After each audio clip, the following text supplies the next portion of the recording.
Good morning friends, good morning leaders. నేను మీ kit మీ ముందుకు ఇంకొకసారి. నేను ప్రజెంట్ పర్వతగిరి మండలం అలాగే చౌటపల్లి హటియా తండ దగ్గర ఉన్నాను. రైతు వచ్చేసి స్వయాన మా బావగారు, అలాగే మా బావగారు మోహన్ గారు, రమేష్ గారు, మాను అన్న గారు. వాళ్ళ సొంత పొలంలో మొక్కజొన్న పంటకి క్రాప్కి ఇచ్చాము మనం. ఈ పంటకి నేను ఇవ్వడానికి వచ్చినప్పుడు దాదాపు ఒక 20-25 రోజుల ముందు దాదాపు ఒక 9 నుంచి 12 ఇంచుల హైట్ మాత్రమే ఉండే. అప్పుడు దీనికి అడుగుకి ఇదివరకు యూరియా డిఏపి లాంటివి వాడుకున్నారు, కానీ మన అయితే వాడలేదు. అప్పుడు ఈ తోట ఏదైతే ఉందో, ఈ మొక్కజొన్న చేను ఆల్మోస్ట్ దీనికంటే చాలా తక్కువగా ఉంది. ఇది చాలా బాగుంది, కానీ ఇదైతే చాలా చిన్నగా ఉండే. దీనికి అడుగుకి స్ప్రేకి ఇస్తే చాలా బాగుంటుందని చెప్పేసి ఇవ్వడం ద్వారా ఈరోజు ఈ క్రాప్ ఈ తోటకి విజిట్ చేయడానికి వచ్చాను.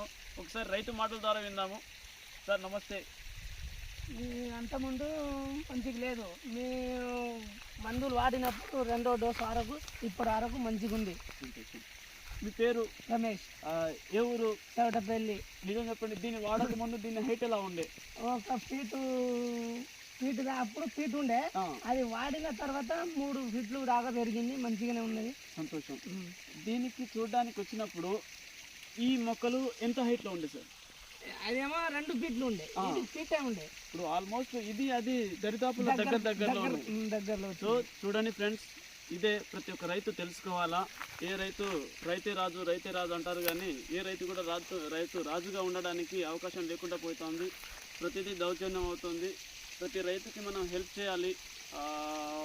ఆత్మహత్యలు లేని దేశంగా మనం రైతులను ఒక మంచి బెస్ట్ ఫ్రెండ్గా సహాయం చేస్తూ వాళ్ళందరూ కూడా బాగుండడానికి మన వంతు సాయంగా కొన్ని చేద్దాము. Thank you so much. నాకు ఈ అవకాశం ఇచ్చిన దేవునికి చాలా thank you so much sir. Thank you so much.